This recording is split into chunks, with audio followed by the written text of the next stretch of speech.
जितने भी प्रकार के कंपनी थे उन सभी कंपनी को क्या हमने बताया था, यहाँ पर देखना है आपको। ये जो बैंक अकाउंट है किस में है, तो ध्यान देना है यहाँ पर टेंजिबल रियल अकाउंट में है क्या, नहीं है। ये देखेंगे पर्सनल अकाउंट में आते हैं। पर्सनल अकाउंट में जब आप आते हो यहाँ पर, यहाँ देखेंगे लिखा हुआ है रिलायंस इंडस्ट्रीज, ये Shyam Punjab national bank, Punjab national bank, यानी कि जैसे ही बैंक आ गया तो ये पर्सनल अकाउंट में आ गया। बट ये पर्सनल अकाउंट का आर्टिफिशियल अकाउंट है, उससे कोई मतलब नहीं है। तो पर्सनल अकाउंट का हम लोगों को क्या करना होगा, परिभाषा रूल्स को पढ़ना होंगे। तो पर्सनल अकाउंट का रूल्स क्या कहता है, तो पर्सनल अकाउंट का रूल्स कहता है debit the receiver, credit the giver. तो डेबिट द रिसीवर, तो रिसीवर कौन है, तो बैंक में पैसा जमा है तो बैंक पैसा रिसीव कर रहा है, तो इसको हम लोग क्या करते हैं, डेबिट करते हैं। तो कितना, तो 50,000 रुपया डेबिट। उसके बाद क्रेडिट किसे करते हैं, तो यहाँ पर देखेंगे कि कैश अकाउंट क्या हो रहा है, कैश से पैसा जा रहा है, तो कैश से पैसा जा रहा है तो यहाँ पे ये कर दिए। इस प्रकार से आप लोग क्रेडिट कर दिए। उसके बाद क्वेश्चन नंबर 3 क्या कहता है, तो थर्ड क्वेश्चन यहाँ पर ये है कि cash deposit into bank, same process है, बस बैंक का नाम चेंज है। तो यहाँ पर डेट भी सेम है, वो सारा चीज़ सेम है, तो सेम है तो हम लोग क्या करेंगे, यहाँ पे इसको हाईलाइट कर देते हैं। उसके बाद यहाँ से इसको हाईलाइट कर देते हैं SBI बैंक को। ये 2 लेजर बन गया आपको, 2 लेजर के बीच में आपस में पैसा का ट्रांसफ़र हुआ, कैश पैसा जाके SBI बैंक में जमा हो गया। तो उसके लिए हम लोग फिर यहाँ से क्या करते हैं, सेम डेट है तो कॉपी कर लेते हैं इसको, डेट सेम है और कॉपी करके इसमें पेस्ट कर दिया। आपको तो पूरा बुक में जब कॉपी में बनाओगे तो आपको पूरा लिखना पड़ेगा। देखेंगे यहाँ पर तो SBI अकाउंट इस प्रकार से मैंने दे दिया, SBI अकाउंट, इसमें भी डॉट डॉट दे देते हैं ताकि अच्छा लगे। चलिए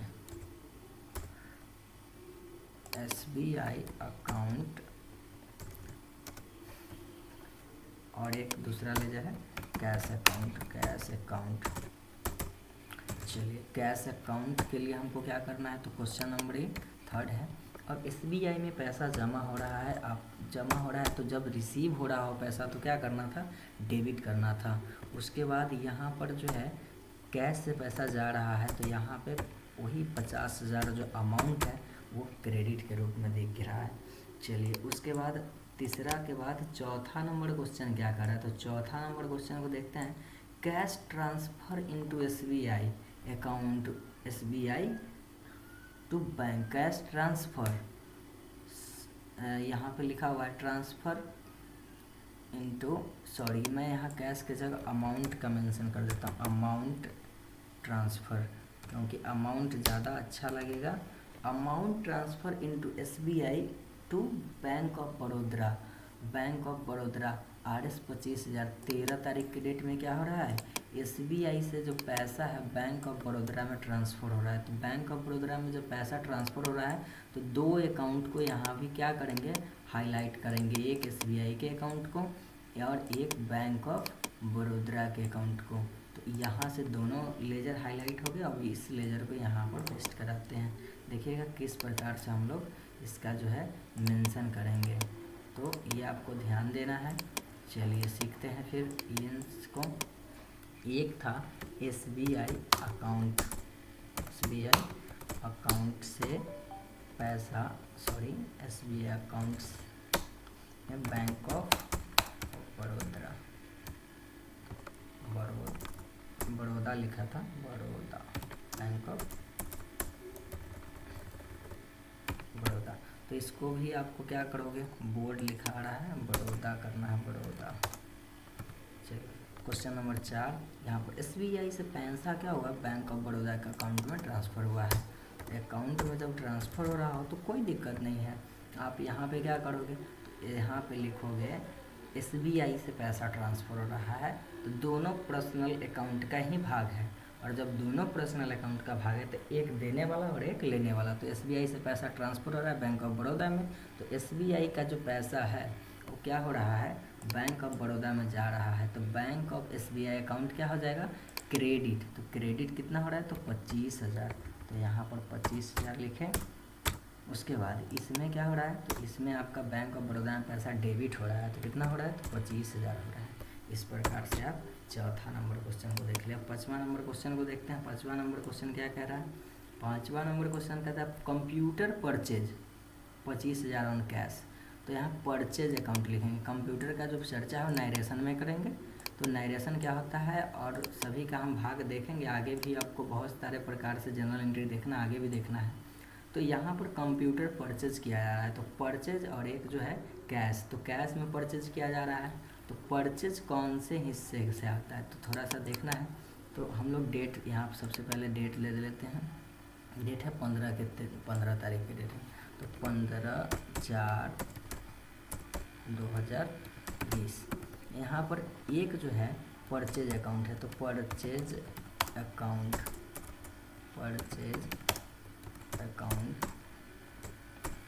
अकाउंट चलिए देख लेते हैं परचेज अकाउंट क्या कर रहा है।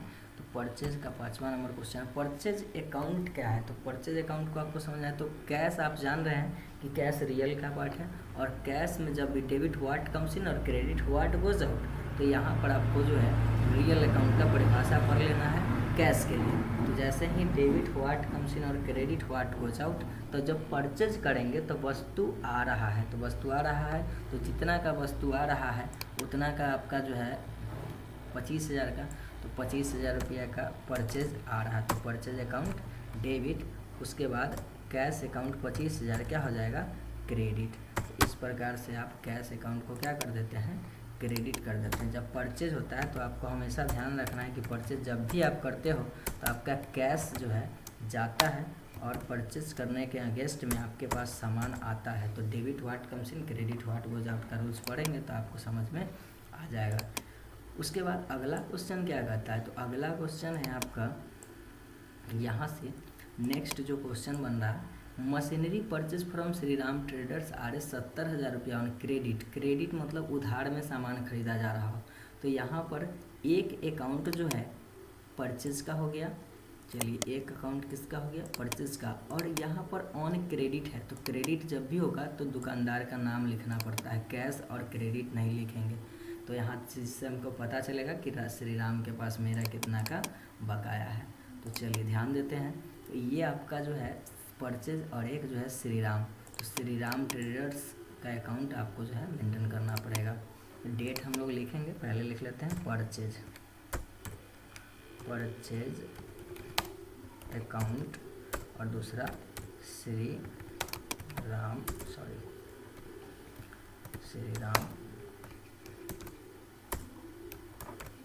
ट्रेडर्स।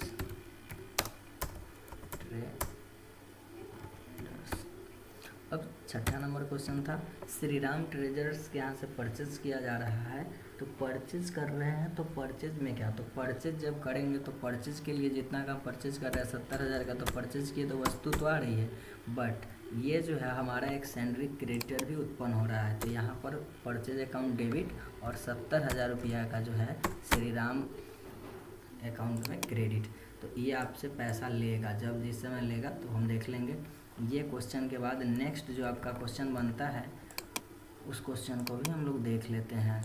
उसके बाद है रेंट पेमेंट। तो रेंट क्या है, रेंट देखेंगे आप नॉमिनल अकाउंट का पार्ट है, और SBI जो है आपका पर्सनल अकाउंट का पार्ट है। तो नॉमिनल अकाउंट का ही परिभाषा आप पढ़ के इसका जवाब दे सकते हो। एक है रेंट चलिए देख लेते हैं। रेंट के लिए यहाँ पर रेंट के लिए क्या करना है, तो रेंट अकाउंट में पेमेंट कर रहे हैं। तो ऑल टाइप ऑफ इनकम और ऑल टाइप इनकम को क्या करना है, उसमें ऑल टाइप ऑफ इनकम को क्रेडिट और ऑल टाइप ऑफ एक्सपेंस को डेबिट। तो यहाँ पर रेंट हमारे लिए खर्चा है और रेंट को हम लोग डेबिट करते हैं। अब अमाउंट देख लेते हैं कि कितना अमाउंट है। यहाँ है रेंट 2500 रुपया, रेंट कितना 2500 रुपया पेमेंट किया गया है। तो रेंट 2500 पेमेंट तो डेबिट। उसके बाद रेंट के बाद देखेंगे तो दूसरा है 2500 रुपया कैश या SBI। तो यहाँ जो बैंक से पेमेंट किया गया है, क्या ऐसे पेमेंट किया गया है SBI बैंक से। तो यहाँ पर क्या लिखेंगे SBI